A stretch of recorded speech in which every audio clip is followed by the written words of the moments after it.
offs to BJP's press conference. BJP has upped the ante on the Congress over the presence of 1984 anti-Sikh riots accused Jagdish Titla at an event of the Indira Gandhi Memorial Trust Peace Prize. Listen it. और बल्कि उनका महिमा मंडन करके उनको मंत्री बनाती है, सांसद बनाती है।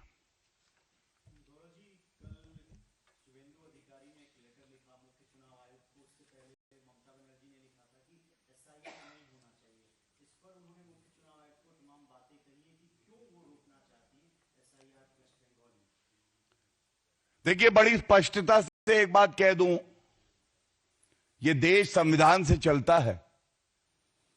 ऐसा ही एक प्रयास कांग्रेस पार्टी, आरजेडी और तमाम विपक्षी पार्टियों ने किया जब बिहार में एसआईआर हो रहा था। और ध्यान देने वाली बात यह है कि सर्वोच्च न्यायालय ने उस एसआईआर पे रोक नहीं लगाई थी।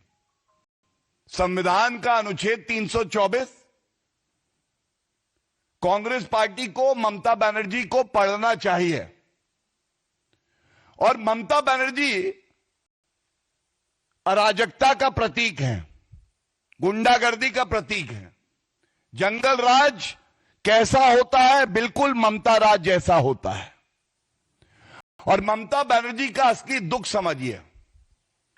ममता बनर्जी जी को लगता है ये जो घुसपैठिए हैं, जो भारतीय नागरिक हैं, जिनको संविधान और रिप्रेजेंटेशन ऑफ पीपल्स एक्ट कोई अधिकार नहीं देता है कि वो वोट डाले, ममता बनर्जी उनके वोट के सहारे पश्चिम बंगाल का चुनाव जीतना चाहती है। और हर भारतीय को बड़ा गर्व हुआ जब अभी 2 दिन पहले सभी चैनल दिखा रहे थे, हजारों की संख्या में जो घुसपैठिए थे वो वापस अपने देश जा रहे थे।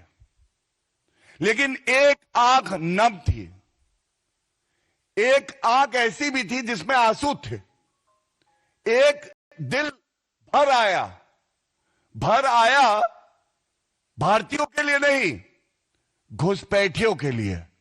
और वो व्यक्ति आदरणीय ममता बनर्जी जी थी। उनको लगा ये तो मेरा वोट भाग रहा है।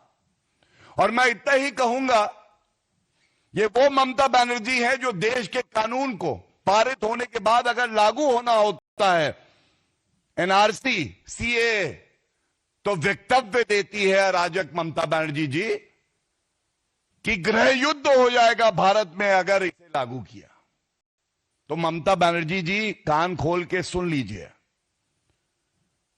देश संविधान से चलता है और अगर देश के निर्वाचन आयोग ने फैसला लिया है कि एसआईआर होगा 12 प्रदेशों में, तो वो होकर रहेगा। इससे अगर आपकी कुर्सी हिल रही है और आप ये जान गई हैं कि अगली बार आप सत्ता में नहीं आएंगी, तो ये डर अच्छा है।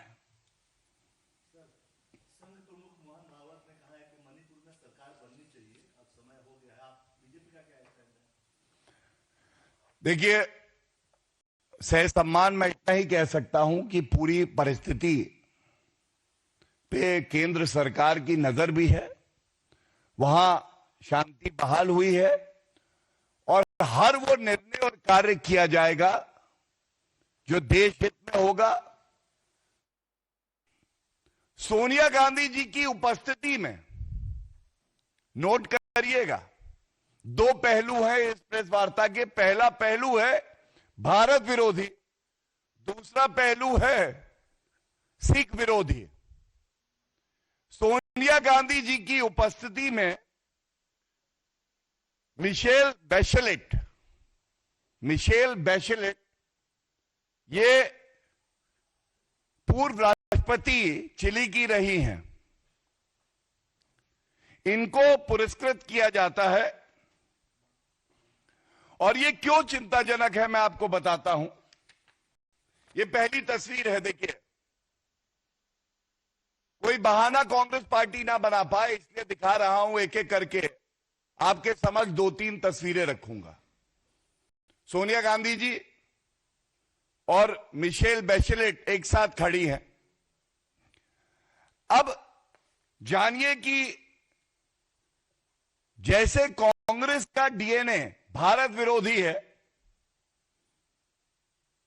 वैसे ही जिनको पुरस्कृत करा गया, ये भी क्या करती हैं? पहला, ये भारत की संप्रभुता पे प्रहार करती हैं। और बड़ी जिम्मेदारी से मैं आपको बताता हूं, 42nd session of human rights council में, जिसकी ये अध्यक्षता कर रही थी, अनुच्छेद 370 संवैधानिक तरीके से संशोधित किया गया, हम सबको पता है। तो इन्होंने प्रश्न लगाया कि भारत में, कश्मीर में मानव अधिकारों का हनन हो रहा है और भारत की संसद को ऐसा कोई संशोधन नहीं करना चाहिए। तो पहली बात,